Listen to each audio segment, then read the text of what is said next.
మాతృదేవోభవ. అమ్మకు మ్రొక్కెదన్ పలుకులమ్మకు మ్రొక్కెద, సొములమ్మకు నమ్మిక మీర మ్రొక్కెద, అనారతమున్ పతిదేహమందు సేమమ్ముగ వెల్గుచుండెడి ఉమాసతికిన్ మది మ్రొక్కెదన్. మా అమ్మకు మ్రొక్కెదన్ పలుకులమ్మకు మ్రొక్కెద, సొములమ్మకు నమ్మిక మీర మ్రొక్కెద, అనారతమున్ పతిదేహమందు సేమమ్ముగ వెల్గుచుండెడి ఉమాసతికిన్ మది మ్రొక్కెదన్. సభాగ్రమ్మున వేదికన్ వెలుగు ప్రాజ్ఞులకున్, సభాగ్రమ్మున వేదికన్ వెలుగు ప్రాజ్ఞులకున్ మనసార మ్రొక్కెదన్. అందరకు నమస్కారము కొందరకే పెట్టినంత కూడని పనియో, అందరకు నమస్కారము కొందరకే పెట్టినంత కూడని పనియో, అందరకు పేరు పేరున వందనమిడినంత సమయభంగము కాదా, అందరకు నమస్కారము. కీర్తిశేషులు రోషయ్య గారు ఈ మాట పూర్తిగా సార్థకం. నిజంగా కీర్తిశేషులు, చనిపోయిన వాళ్ళందరూ కీర్తిశేషులు కాదు. రోషయ్య గారు కీర్తిశేషులు, రోషయ్య గారు కీర్తిశేషులు. ఒక గొప్ప కీర్తిని నిలబెట్టుకున్నారు ఆయన. ముఖ్యంగా రోషయ్య గారు అనగానే ఆయన పేరులో 3 అక్షరాలు ఉన్నాయి. ఆయన వ్యక్తిత్వాన్ని గురించి చెప్పాలన్నా, ఆయన ఆశయాన్ని గురించి చెప్పాలన్నా కూడా 3 అక్షరాల ఒకే మాటలో చెప్పచ్చు. అదే పొదుపు. ఆ పొదుపు అనేది గుర్తుపెట్టుకుంటే రోషయ్య గారిని మనం జీవితం అంతా గౌరవించినట్టు. ఆర్థిక క్రమశిక్షణ ఇవాళ ఆయన పాటించినటువంటి ఆర్థిక క్రమశిక్షణ ప్రభుత్వాలు అనుసరించగలవో లేదో చెప్పడం కష్టం. పరిస్థితులన్నీ మారిపోయినాయి. కానీ వ్యక్తులు చాలామంది అనుసరించవచ్చు. ముఖ్యంగా వారి కుటుంబ సభ్యులే కాదు, వారి అభిమానులే కాదు, 2 తెలుగు రాష్ట్రాల్లోనూ, ఇతర రాష్ట్రాల్లో ఉన్న తెలుగువారు, విదేశాల్లో ఉన్న తెలుగువారిలో యువతీ యువకులంతా ఆయన నుంచి నేర్చుకోవలసింది ఆర్థిక క్రమశిక్షణ. అది లేక ఇవాళ చాలా ఇబ్బందులు కుటుంబాల్లో తలెత్తుతూ ఉన్నాయి. ఇవాళ ఈఎంఐ లేనివాడు లేడు. నిజంగా చెప్పాలంటే భూప్రపంచంలో ఈఎంఐ లేనివాడు లేడు. కానీ రోషయ్య గారు జీవితాంతం 17 సార్లు బడ్జెట్ సమర్పించినా సరే ఆయన ఉన్నంత వరకు ఆ ప్రభుత్వంలో ఓవర్ డ్రాఫ్ట్ అనే ప్రసక్తి లేకుండా పరిపాలన సాగించినటువంటి వ్యక్తి.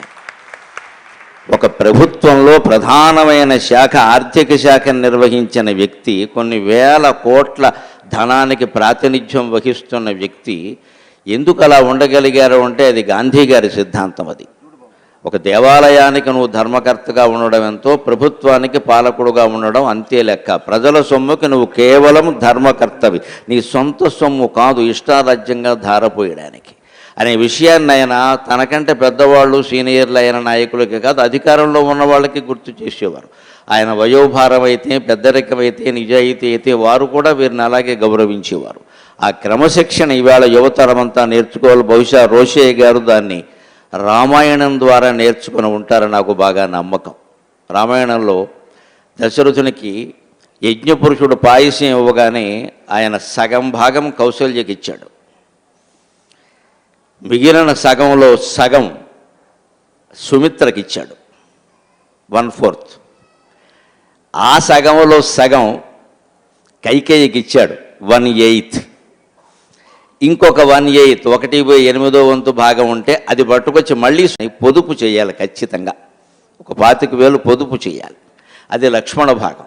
ఆ మిగిలిన పావలాలో 25,000లో సగభాగం అంటే 12,500 దాన ధర్మాలు చెయ్యాలి. అది వచ్చే జన్మకి పెట్టుబడి. ఇది రామాయణ సందేశం మనం గ్రహించాలి. దాన ధర్మాలంటే చాలామంది ఏదో త్యాగం చేశామని మనకేదో కీర్తి వస్తుందని, అందుకోసం కాదు చెప్పిన. దాన ధర్మాలంటే వచ్చే జన్మకి పెట్టుబడి. ఎన్ని జన్మలు ఎత్తామో ఇంకెన్ని జన్మలు ఎత్తుతామో ఎవరైనా చెప్పగలరా? లెక్క ఏదైనా ఉందా దానికి? ఆ వచ్చే జన్మ ఇంతకంటే మంచి జన్మ రావాలి, ఆధ్యాత్మికంగా ఉత్తమ మార్గంలో వెళ్ళాలి అంటే దానికి పెట్టుబడి ఇక్కడ పెట్టాలి. పరత్రహేతో రిహ జన్మాలకు ఉపయోగించాలి.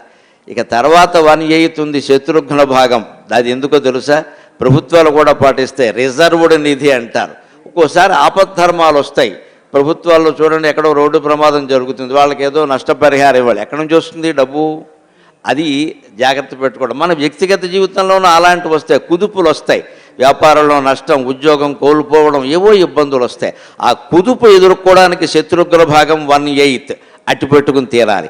ఈ రకమైన ఆర్థిక క్రమశిక్షణ రామాయణం నుంచి రోషయ్య గారు నేర్చుకుంటే, రోషయ్య గారి నుంచి మనం నేర్చుకోవాలి ఖచ్చితంగా. ఇది ఆయన జీవితంలోనూ పాటించారు, ప్రభుత్వంలోనూ పాటించేలా చేశారు. ఇంతకంటే గొప్ప విషయం ఏముంటుంది? ఇంకొక మాట, ఆయన నాకు వ్యక్తిగతంగా పరిచయం ఉన్నంత వరకు నేను గ్రహించిన విషయం, ఆయనలో ఔన్నత్యం ఎంత ఉందో గాంభీర్యం అంత ఉంది. ఒక నాయకుడికి ఉండవలసిన లక్షణం అది నిజంగా.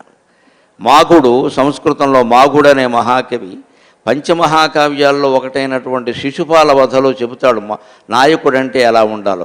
తుంగత్వమితరానాద్రౌ నేదం సింధావగాధత, తుంగత్వమితరానాద్రౌ నేదం సింధావగాధత, అలంఘనీయత హేతు ఉభయం తన్మనస్విని, అలంఘనీయత హేతు ఉభయం తన్మనస్విని. పర్వతం ఔన్నత్యంగా ఉంటుంది, ఎంతో ఎత్తుగా ఉంటుంది పర్వతం, కానీ సముద్రం అంత ఎత్తుగా ఉండదు. సముద్రం ఎంతో లోతుగా గంభీరంగా ఉంటుంది, కానీ సముద్రం ఎత్తుగా ఉండదు. మీరు ఔన్నత్యాన్ని, గాంభీర్యాన్ని, ఎత్తుగా ఉండడాన్ని, లోతుగా ఉండడాన్ని రెండూ చూడాలి అంటే ఒక ఉత్తమ నాయకుల్లో చూడాలి అన్నారు. ఈ 2 లక్షణాలు కలిగిన వాడు మహనీయుడు రోషయ్య. వారి పురస్కారం అందుకోవడం నేను అదృష్టంగా భావిస్తూ ఉన్నాను. ఇది నా తల్లిదండ్రుల ఆశీర్వచనంగా భావిస్తూ ఉన్నాను. సాధారణంగా పెద్దవాళ్ళని, పెద్ద మనుషుల్ని మీరు గమనించండి, చాలా ఉన్నతంగా ఉంటాడు ఒక ఆయన, హిమాలయ శిఖరం, కానీ ప్రతిదానికి కరిగిపోయే లక్షణం ఉంటుంది. అలా ప్రతిదానికి కరిగిపోతే చివరికి ఏమీ మిగలదు, అనుమానం ఏం లేదు అక్కడ. అన్నింటికీ కరిగిపోకూడదు. దేనికి కరగాలో, ఎంత కరగాలో అంతే కరగాలి. పేరిన నెయ్యి కరిగితే మంచిదే, ఎంత కరగాలి? వేసుకునేందుకు వీలుగా కరగాలి. మరి ఇంకా ఆవిరైపోయి కింద గోకొచ్చేలా కరిగిపోకూడదు. అది అంచేత దాన ధర్మాలు చేసినా, ఔదార్యం ఉన్నా, ఔన్నత్యం ఉన్నా పర్వతంలా ఉండాలి, కానీ గాంభీర్యం కూడా ఉండాలి. సముద్రం చాలా లోతుగా ఉంటుంది, తనలో ఏముందో ఎప్పుడూ చెప్పదు. సముద్రంలో చేపలు ఉంటాయి, తిమింగలాలు ఉంటాయి. తిమిని చిన్న చేపని పెద్ద చేప మింగుతుంది, పెద్ద చేపను మింగేదాన్ని తిమి అంటారు, తిమిని మింగేదాన్ని తిమింగిలం అంటారు, తిమింగిలాన్ని మింగేదాన్ని తిమింగిల గిలం అంటారు. ఆ తిమింగిల గిలాన్ని కూడా మింగేది ఒకటి ఉంది, దానికి హిందువులు మాత్రమే పెట్టారు పేరు, దాని పేరు రాఘవం. దేవుళ్ళందరిలోకి రామచంద్రమూర్తి ఉన్నతుడైనట్టే చేపలన్నిటిలోకి పెద్ద చేప ఏదంటే రాఘవం అని పెట్టారు. అమరకోశంలో ఉంటుంది ఈ మాట. అలాగే సముద్రం అన్ని దాచుకుంటుంది, రత్నాలు ఉంటాయి, వజ్రాలు ఉంటాయి, పగడాలు ఉంటాయి, పగడాల దీవులు ఉంటాయి సముద్రం లోపల. అంతేకాదు అగ్నిగుండం కూడా అందులో ఉంది, బడబాగ్ని, ఏది పైకి చెప్పదు. సముద్ర తీరంలో మనం నడుస్తుంటే నత్తగోలలో గవ్వలు కనపడతాయి, ఇవే ఉన్నాయనుకుంటే పొరపాటు, లోపల చాలా ఉన్నాయి. నాయకుడైన మనిషి ఎలా ఉండాలంటే పైకి తేలకూడదు, అన్ని పనులు చేస్తూనే ఉండాలి, అన్నీ గ్రహిస్తూనే ఉండాలి, గంభీరంగా ఉండి ఎప్పుడు రత్నాలు బయటికి తీయాలో, ఎప్పుడు పగడాలు బయటికి తీయాలో, అవసరమైతే శత్రు నిర్మూలన కోసం ఎప్పుడు తిమింగలంగా బయటికి రావాలో కూడా నిర్ణయించుకోవాలి. ఈ రకమైనది సముద్ర గాంభీర్యం అంటారు.